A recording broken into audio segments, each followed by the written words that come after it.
Wow. Kind of looks awful.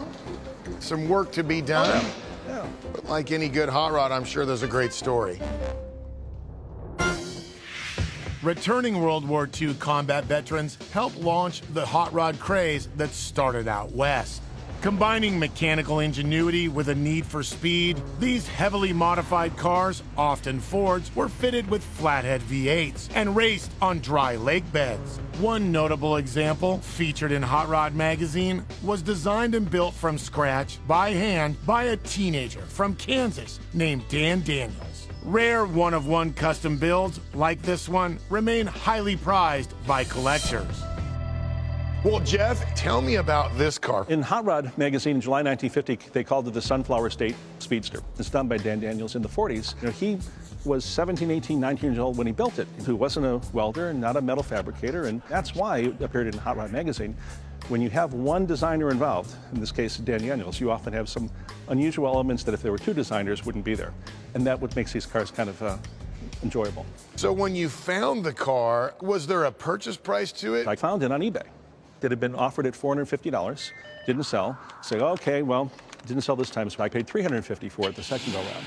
Okay, what's the car worth? Probably 8 to 10,000, somewhere like this. Wow, really? Okay, time to bring in our appraiser, Randy Carlson, who is crazy for mid-century hot rods.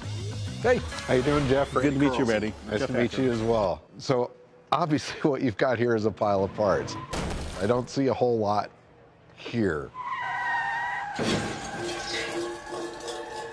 What makes this car more than just something that was put together out of scrap? Well, many of the hot rods featured in the early magazine years, most of them are gone. So this car was featured in Hot Rod magazine. It had a two-page feature in July 1950, which has allowed us to find it. Their taillights were key to us matching the car to this car. It being featured in Hot Rod magazine in 1950 is an absolute game changer, especially for a builder in Kansas. It's something Exactly. pretty extreme. Yeah. I mean, without that history, I'd tell you to scrap it now. Well, cool, let's come around back and take a look. So this was the clue that put the history together with the car, was that it used these taillights. That was it. Most people used 49 or 50 Pontiac taillights, Sure. little round ones. These 1942 Buick taillights are unusual. I love that. I love to see how the car and the story come together. Having those historic photos to go with is phenomenal. Not only does it help prove that this is the car, but it also gives you a guide as to how it should be put back. That's where the money is. Yeah. Now, let's go around front and see what you have going on. Now, I'm having a hard time visualizing the front of the car here. Will this hood stay on here? Can we do something to We get need a this? couple jack stands to hold it in place, or... All right, Yeah. cool. Let me go around this side. All right, let's do this. I can make these work. Just a second. And it lines up here. And a little towards you. There we go. All right. Assembling the car is definitely a value add. Good point. What's here is good, but what's here is bad. I mean, you've really got to recreate the whole car. And this is not a project for the faint of heart. There's no floor in this car. Here we go.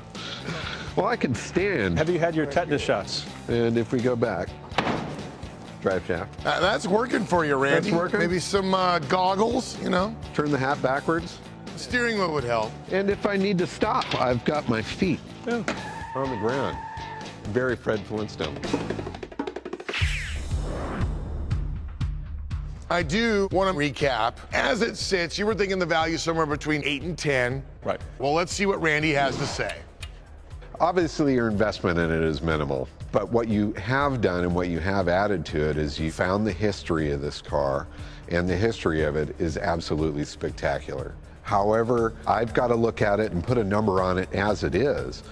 You know, with that history, you know, you said 8 to 10. Yeah. I can see it being 15 to 20 as it sits. Wow. No, that's really, really helpful, because we're going to have to make a big investment in this. And we have some room to do this. That's terrific. Thank you. My pleasure. Randy's assessment was more than I thought, which was wonderful. This is not for the faint of heart.